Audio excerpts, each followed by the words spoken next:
지난주 29장에 이어 30장을 보겠습니다.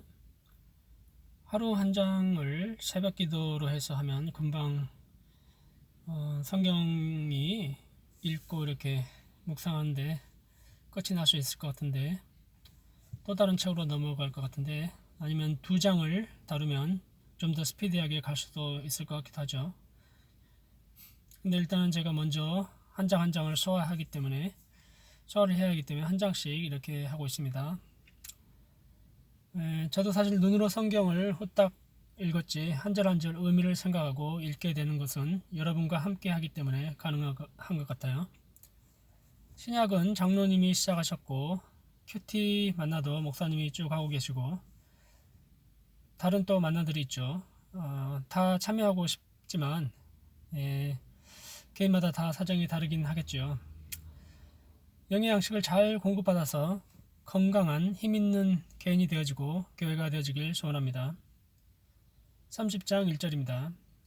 라헬이 자기가 야곱에게서 아들을 낳지 못함을 보고 그 언니를 시기하여 야곱에게 이르되 내게 자식을 낳게 하라. 그렇지 아니하면 내가 죽겠노라. 갈등이 시작이 되어집니다. 하나님이 태초에 남자와 여자를 창조해서 둘이 살라고 하셨죠. 두셋 거느리고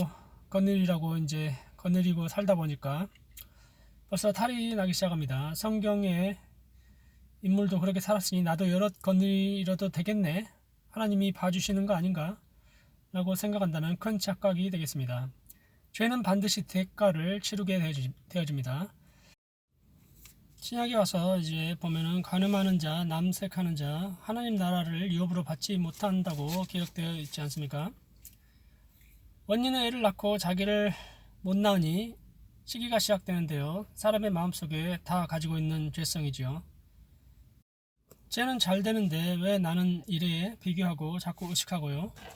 자신의 달란트를 생각하고 만족하고 감사하고 그 달란트를 통해 일을 잘한다면 그 분야에 남이 못하는 것을 잘 해내게 창조해 놓으신 게 하나님인데요. 여기서 레아를 인하여 라헬의 태를 닫아버렸습니다. 누가요? 하나님이죠. 라헬은 인물이 고와요. 야곱이 처음부터 점 찍었고요. 보통 남자들은 미모를 먼저 보는 게 사실이죠. 얼굴이 이쁘면 마음도 고울 거라고 생각을 해요. 이 환상이 깨어진 날이 곧 도래하는데요. 라헬, 영어 이름은 레이첼이죠. 서양 이름에 많은데 레아, 리아인가요? 종종도 있고요. 그런데 라헬은 이제 얼굴은 이쁜데요. 바가지를 엄청 긁습니다.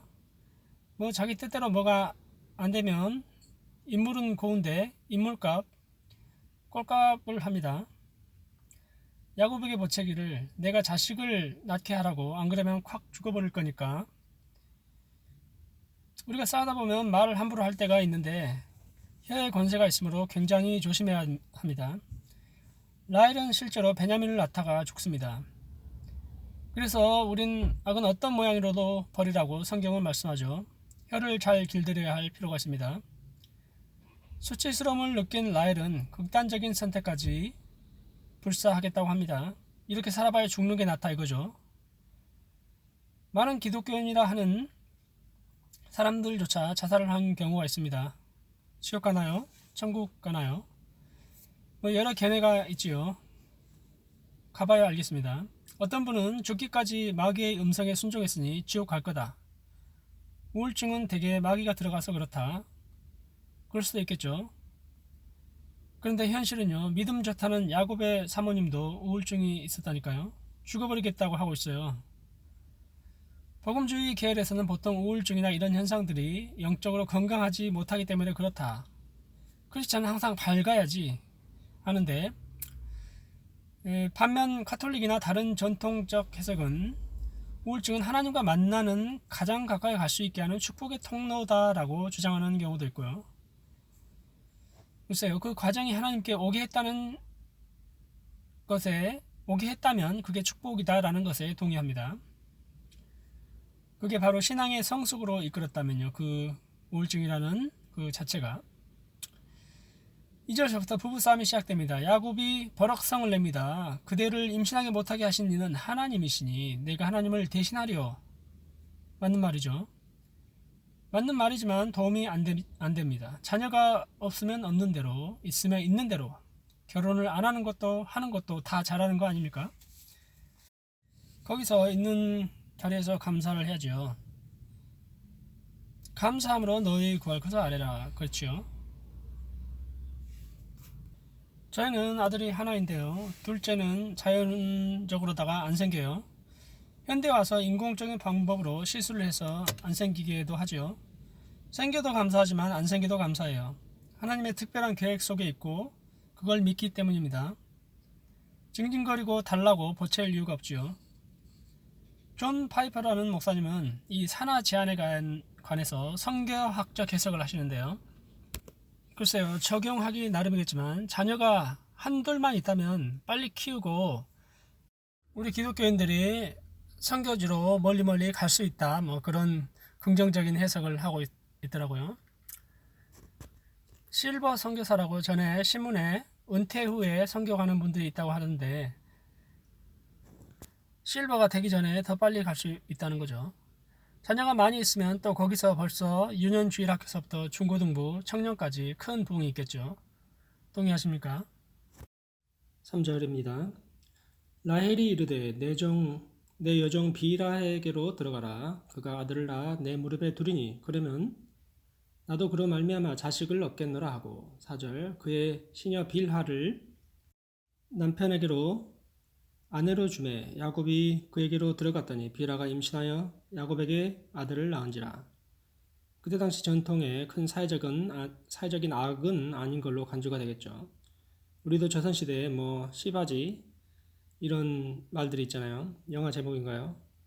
아무튼 여기서는 간음으로까지 사회적으로 다 적용은 안 되지만 문제는 심각합니다. 자기가 낳은 아들도 아닌데 자기 시녀가 낳은 것 가지고 대리 만족하고 맞다고 아들이라고 우기고 있지요.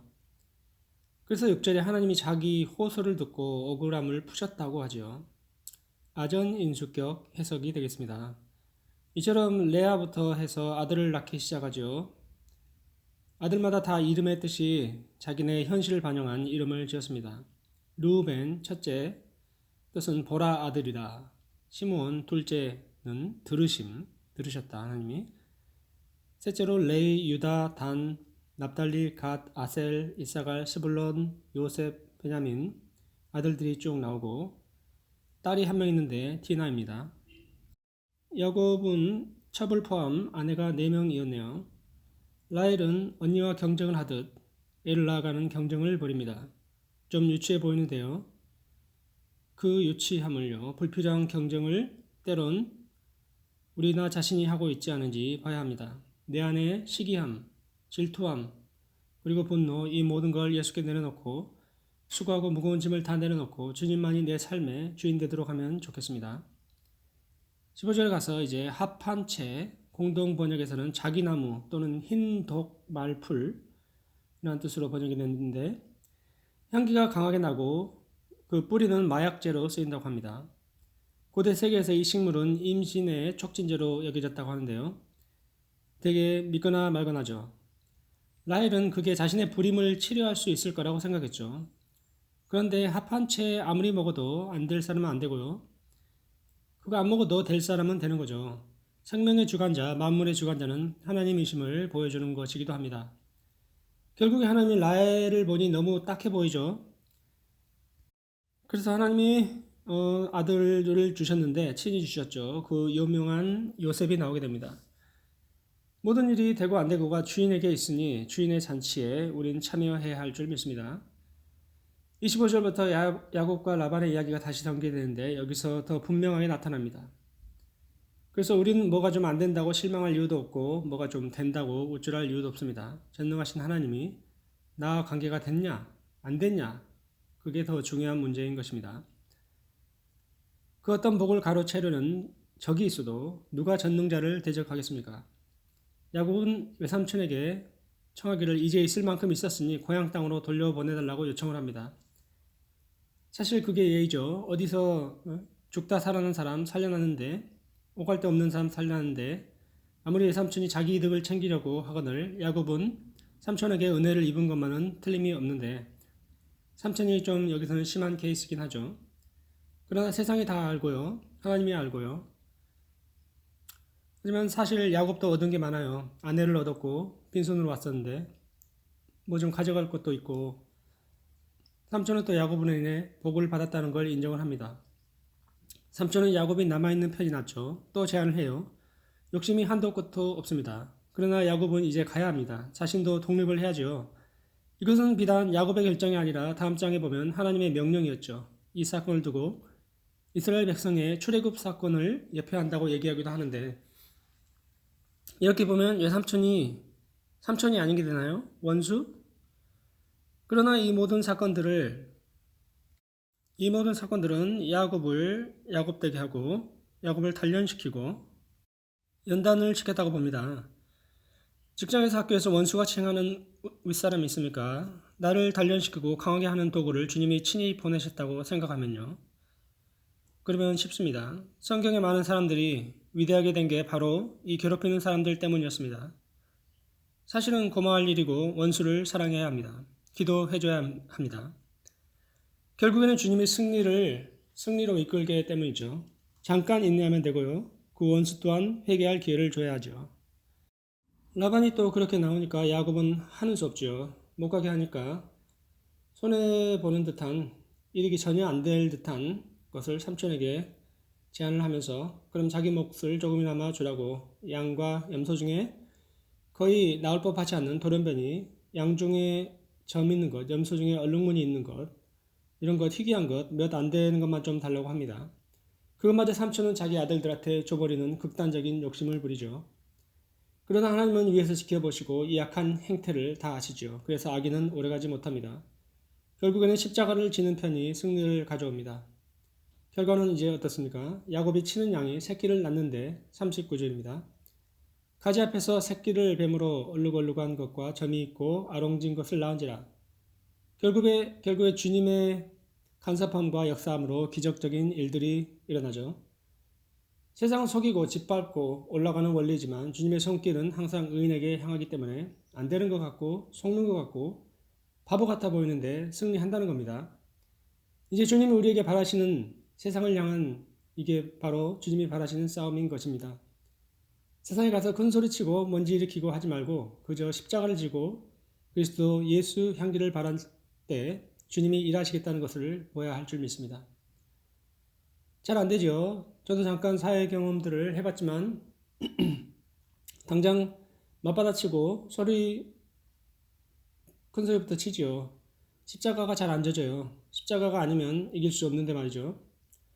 주님은 이처럼 하지만 우리 주님은 십자가를 지시고 승리하셨습니다.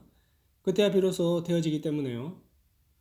안 그리고 심판해버리고 다 심판해버리면 멸망받고 지옥으로 가지 않겠어요? 오늘 저녁 30장에서는 라헬과 레아의 애 낳기 경쟁 불필요합니다. 그리고 라반의 끝없는 욕심으로 부를 축적하는 사건들을 통해서 전능자의 손길과 눈길은 지금도 그분과 관여한 의인에게 향해 있다는 것을 발견합니다. 그 주님과 오늘 저녁도 말씀으로 기도로 찬양으로 만나고 세상에서 모두 승리하는 힘 있는 우리 모두 되었으면 합니다. 기도드리겠습니다. 사랑의 하나님, 저희를 지극히 사랑하셔서 우리의 앉고 일어서심을 아시고 머리카락까지 세우신 바 모든 것을 아시는 주님, 형편을 아시는 주님, 생사와 복이 모두 주의 손에 달려 있다는 걸 보았습니다. 아무리 노력해도 취하려고 해도 주님이 인정하지 않으시면 헛수고라는 걸 발견합니다. 오늘도 주의 뜻에 주의 계획에 의지하여 발맞춰 살아가는 저희 모두 되게 하옵소서. 예수님 이름으로 기도드립니다. 아멘.